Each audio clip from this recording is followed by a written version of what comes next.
అలంకరించిన పెద్దలు మన రామలన్న గారికి, జాతీయ హక్కుల పోరాట సమితి జాతీయ అధ్యక్షులు రామలన్న గారికి, అదేవిధంగా మన రాష్ట్ర అధ్యక్షులు దేవేంద్రన్న గారికి, వర్కింగ్ ప్రెసిడెంట్ సీనన్న గారికి, లక్ష్మక్క గారికి, అట్లనే తిరువుడు రవణ గారికి, నరసింహన్న గారికి, కొంచెం కొత్త కాబట్టి అన్ని ఇంటి పేర్లతో సహా అంటే కొద్దిగా ఇబ్బంది అవుతుంది, కొంచెం షార్ట్ కట్లో వెళ్ళిపోదాం, ఏమనుకోకూడదు.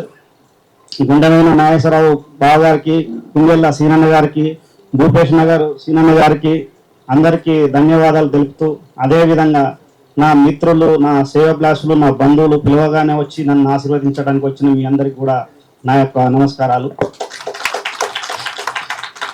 రాములన్న ఎప్పటి నుంచో యాదవ్ సంఘానికి పోరాటం చేస్తుండు, బాగుంది. నా నేపథ్యం ఏంటంటే, నా పేరు నేతాల ఆంజనేయులు యాదవ్, సుంకిశాల విలేజ్, నాంపల్లి మండల్.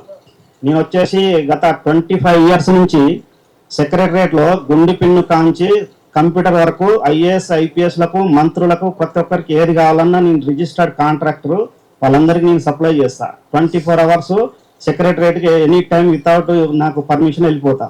అది నా నేపథ్యం. అయితే నేను ఎన్నో రోజుల నుంచి చూస్తుంటే అసలు మన యాదవులు ఎందుకు వెనకబడి ఉన్నారు అనేది ఆలోచించినప్పుడు, మనం యాక్చువల్గా ఒకప్పుడు రాజ్యాలు ఏలినాం ఏమైందో ఒక మంచి ఉన్నత స్థాయికి వచ్చినప్పుడు ఏదో తప్పు చేస్తాం, ఆ తప్పు వల్ల మనం వెనకబడిపోయినాం. అయితే ఇప్పుడు వచ్చేసి మనకు మళ్ళా మేలుకోవాల్సిన టైం వచ్చింది. ఇప్పుడు కనుక మేలుకోకపోతే ఎప్పటికీ మనం మేలుకోలేము. మళ్ళీ వేరే వాళ్ళు ఖర్చు పేసారు అనుకో మనం ఏమీ చేయలేం.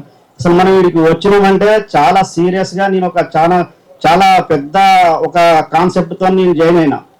ఎందుకంటే నేను హ్యాపీగా ఉన్నా, నేను హ్యాపీగా బతకగలుగుతున్నా. కానీ నాకు ఒక చిన్న సమస్య వచ్చినప్పుడు అంతకుముందు నేను ఫోన్ చేస్తే డీజీపీ ఆఫీస్ నుంచి ఎస్పీలకే ఫోన్ చేసుకునేది. కానీ ఇప్పుడు మారిన తరుణంలో ప్రతి ఒక్కటి కూడా రాజకీయాన్ని ముడిపడింది. రాజకీయం లేకపోతే ఏమి కూడా చేయలేకపోతున్నాం. కాబట్టి ఆలోచించి రాజకీయంగా మనం ఎంట్రీ కావాలంటే కష్టం ఉంది. కాబట్టి మన సంఘానికి ఫస్ట్ మన సంఘం మన యాదవ కులస్తులు చాలా వెనుకబడి ఉన్నారు. కాబట్టి వాళ్లకు సహకరించుకుంటూ వాళ్ళ ద్వారా మనం ఒక రాజకీయంగా వీళ్ళని చైతన్యపరచాలనే ఒక కాన్సెప్ట్. మెయిన్ కాన్సెప్ట్ ఏంటంటే, మన పెద్దలు తెలిసో తెలియకో కొన్ని తప్పులు చేసిరు, కానీ ఇప్పుడు మనకు వరాలుగా మారినాయి. ఎట్లా అంటే మనని ఒకప్పుడు మన ఏజ్లు ఉన్న వాళ్ళని ఎక్కువ చదివించలేదు, గొర్రెలకాడికి బర్లకాడికి తోలేరు. అయినా వాళ్ళు తప్పు చేయలేదు, భూములు కొన్నారు, ఎక్కువ పిల్లలను అన్నారు. ఆ భూమికి ఇప్పుడు విపరీతమైన వాల్యూ వచ్చింది. పిల్లలకు ఓటు బ్యాంకు మనది విపరీతంగా ఉంది. కనుక మన కాడ బంగారం ఉంది, కానీ మన భూమిలో దాన్ని మనం తీసుకోలేకపోతున్నాం. ఈ రెండు వాడుకొని ప్రతి ఒక్కరిని మనం ఇప్పుడు తొక్కేసి పైకి వెళ్ళిపోవచ్చు. వాస్తవంగా చెప్పాలంటే ఇప్పుడు ఉన్నత కులాలు అయినట్టు రెడ్డిస్ వాళ్ళు కొన్ని కులాలు వాళ్ళు ఏంటంటే మనలాగా తెలివి అప్పుడు ఎక్కువ ఎట్లయితే వెనకబడ్డామో ఇప్పుడు వాళ్ళు కూడా తెలివి మీరి వాళ్ళు ఒక్కరిద్దరిని కనటం చేసేసి ఉన్న వాళ్ళని కూడా అమెరికా, ఆస్ట్రేలియా అక్కడ పంపించుకురు. వాళ్ళకి ఇక్కడ పెళ్లికి అమ్మాయి దొరకలేదు, వాళ్ళు చచ్చిపోయి తలగు పెట్టడానికి లేదు. ఇంకా 10 ఏళ్ళు వాళ్ళకి పోటీగా ఎవరు ఉండరు. ఆ టైంలో ఇప్పుడు కరెక్ట్ గా మనం మేలుకోవాలా. వాళ్ళు సీటు నుంచి దిగే టైం వచ్చింది. ఇప్పుడు ఆ సీటు మీద ఖర్చు వేయకపోతే మనం ఎప్పుడు వేయలేం. రెండో ఇంపార్టెంట్ విషయం ఏంటంటే, ఇప్పుడు అన్న వాళ్ళు చాలా మంది చెప్పారు, మనం ఎంతో మందిని యాదవులని ఎన్నుకున్నాం, వాళ్ళు సక్సెస్ కాలేకపోయారు. ఇప్పుడు కూడా చాలా మంది యాదవులు మనకు పొలిటికల్ గా అందరు ఏం చెప్తారు, మీరందరూ యాదవులు పొలిటికల్ చేయాలి, మీరంతా పోటీ చేయాలంటారు. వీళ్ళు మంచిగా మీటింగ్ నుంచి వెళ్ళిపోయి నేను పోటీ చేస్తున్నా జడ్పీటీసీకి సర్పంచ్ కనగానే ఫస్ట్ వాళ్ళ పైన ఏందా నువ్వు చేసే సపరేట్గా మూసుకో, నీ పక్క ఆయన యాదవ్ 2 ఎకరాలు అమ్మిండంటాడు. ఎందుకు అక్కడ ఏం తప్పు జరుగుతుంది? మన యాదవులకు తెలియని విషయం ఏంటంటే, వాళ్ళు సర్పంచ్ జడ్పీటీసీ అయినా కానీ ఖాళీ ఏమన్నా చిన్న పంచాయతీలు అది ఇదే చేసుకొని వీడికే ఎక్కువ అనుకుంటాడు. అది కాదు. నా కాడ ఉన్న కాన్సెప్ట్ అంటే ఏంటంటే, మనం యాదవులనే కాదు ఈ రాష్ట్రానికే దిశా నిర్దేశం చేసే కాన్సెప్ట్ నాకుంది. ఎట్లా అంటే, మన గవర్నమెంట్ లో 33 డిపార్ట్మెంట్లు ఉన్నాయి. అయితే ఎమ్మెల్యేలు వచ్చి కూర్చున్నా కానీ నేను ఆన్సర్ ఇస్తా. వాళ్ళ కాడ కూడా లేదు అంత సబ్జెక్ట్ గొప్ప తెలియకలో అన్నట్లే 25 ఇయర్స్ నుంచి నాకు ప్రతి అణువు నాకు తెలుసు. ఎక్కడెక్కడ ఎంత సోర్స్ ఉందని కొన్ని వేల కోట్ల బిజినెస్ ఎవడెవడ తిరిగిపోతుంది. అలాంటిది మనం ఏం చేసుకోలేకపోతున్నాం. ప్రతి యాదవ్ కూడా ఏదైనా పదవి వచ్చినప్పుడు దానికి ప్యారలల్ గా ఒక బిజినెస్ స్టార్ట్ చేసుకున్నప్పుడే ముందుకు పోతారు.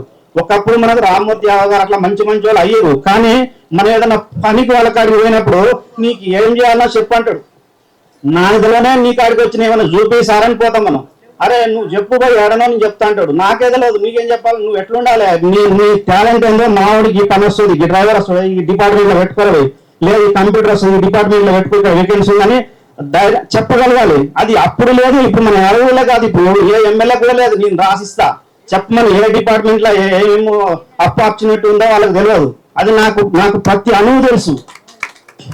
ఇప్పుడు నేను వచ్చిన కాన్సెప్ట్ ఏంటంటే, ఫస్ట్ జిల్లా అధ్యక్షుడు తీసుకొని ప్రతి మండలంలో కూడా మనం జడ్పీటీసీలను వేసి ఒక 3-4 జడ్పీటీసీలు మనం చెప్పినట్టు వినేటోళ్ళు ఉంటే ప్రతి మంత్రి కాడ కూర్చొని మా మనుషులుగా ప్రతి ఒక్క అన్ఎంప్లాయీస్ కి ఇక్కడిక్కడ ఈ అవకాశాలు ఉన్నాయి, మీరు చెయ్యాలి. మనకు తెలిసినోడు ఉండా, మన చుట్టం ఉన్నా ఆయనకే తెలియదు, నీకు తెలియదు, ఇద్దరు ఏం చేస్తారు? కాబట్టి ఫైనాన్షియల్ గా వాళ్ళని ఎదిగిపించినప్పుడే రాజకీయంగా అన్నిట్లల్లో ఎదుగుతాం అనేది నా మెయిన్ కాన్సెప్ట్. దానికోసమే నేను రావడం జరిగింది. నాకు మేఘల రామన్న కూడా బాగా సపోర్ట్ చేశాడు. కాబట్టి ఆ సపోర్ట్ తీసుకొని ఇంతవరకే కాకుండా మెయిన్ కాన్సెప్ట్ ఏంటంటే, గవర్నమెంట్ లో 1000 కోట్లు ఎవరెవరో తినిపోతారు. మన యాదవులకు ఎన్నో భూములు ఉన్నాయి. ఇప్పటికీ మనం ఒక రాష్ట్రానికి కానీ అన్నం పెట్టేది మనమే. అందరూ ఊళ్ళో వదిలేసి సిటీలకు వచ్చేసారు. ఇప్పుడు ఊళ్ళల్లో భూములు కట్టుకొని వ్యవసాయం చేసుకుంటా రాష్ట్రానికి దేశానికి అన్నం పెడుతున్నాం. అయినా మనకు విలువ లేదు.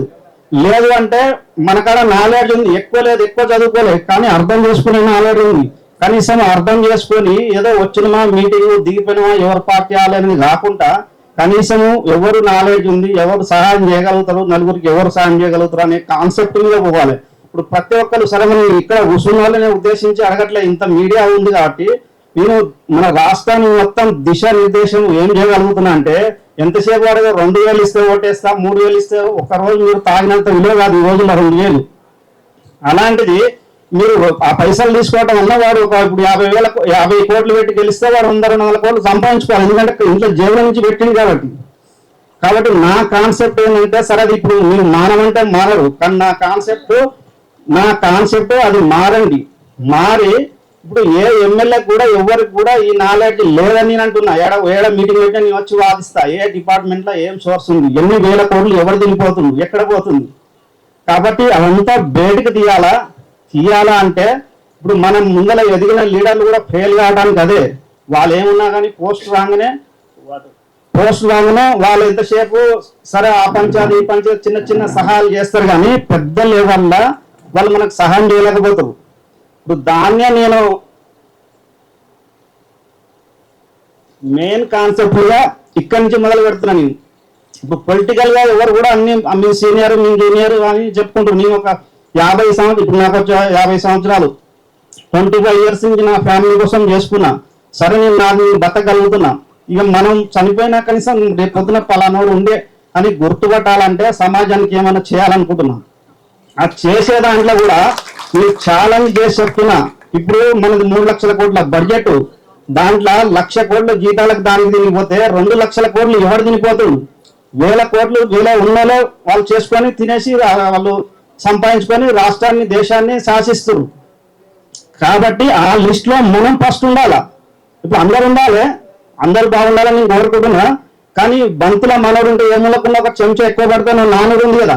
కాబట్టి మనోళ్ళందరూ కూడా రాజకీయంగా ఫస్ట్ ఒక పోస్టు రాగానే దాన్ని ఉపయోగించుకొని బిజినెస్ పరంగా ముందుకు పోవాలనేది నా మెయిన్ ఎజెండా. దానికోసం నేను రావడం జరిగింది. కాబట్టి పెద్దలందరూ నన్ను అర్థం చేసుకొని ఆ దిశగా నాకు సహకరిస్తారని చెప్పి కోరుకుంటూ సెలవు తీసుకుంటున్నాను. Thank you very much. జై యాదవ్.